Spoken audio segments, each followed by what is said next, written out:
What is going on, garden fans? Welcome back to the Permaculture Homestead. I want to give you all a weekly video update because things are changing rapidly here in the spring.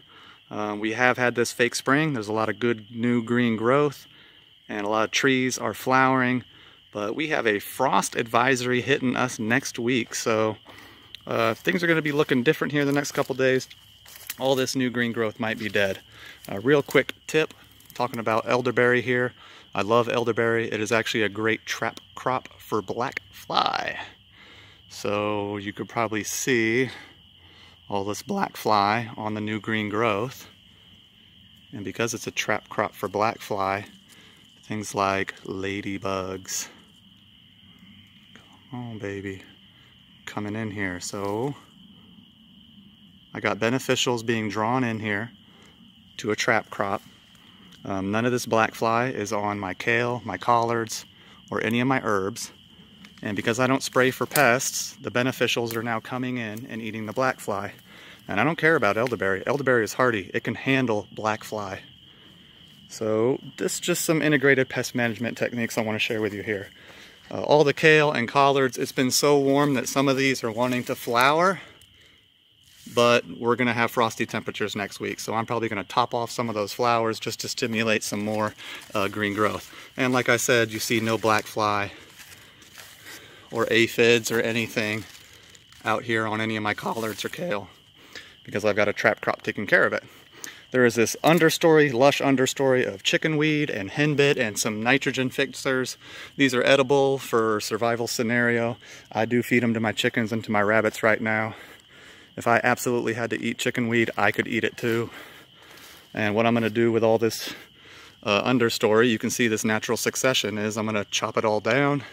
I'll plant the herbs and the veggies that I got in my greenhouse and then wood chip over everything. I'm not going to fight the weeds. I don't fight the weeds. That's not the permaculture way.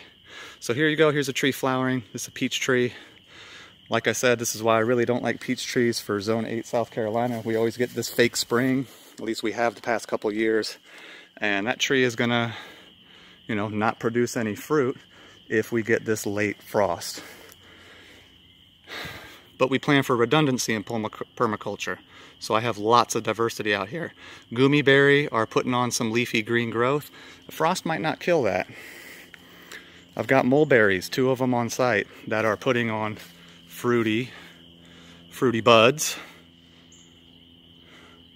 This is a black mulberry, and it's fruiting, you can see. And then of course I've got this Pakistani mulberry, which is a little further behind, not quite as developed a fruit on it. But this green growth may die. However, I know that these plants are hardy and will come back. I mean, the green growth may die, but the tree is not going to die. And it'll come back and put on a crop for us. Even though peaches may die. Plums back here. I got 2 plums, a Methley and a Santa Rosa. Santa Rosa has already flowered and now putting on green growth. The Methley is flowering and will soon put on green growth. If we get a frost next week, it may kill the crop here. However, plums are super hardy, so they might actually not. This tends to over-pollinate, so you can see there's tons and tons and tons of flowers on here.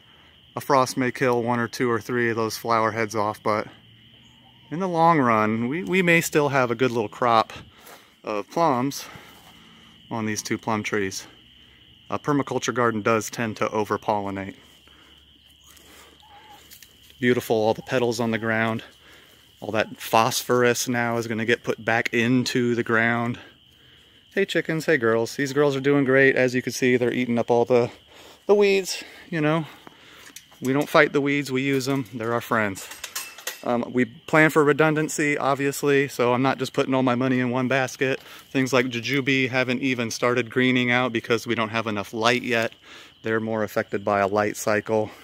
Things like pomegranate, while they're actually putting on some growth, it's not so large that a frost, frost might not kill that. These guys are pretty hardy.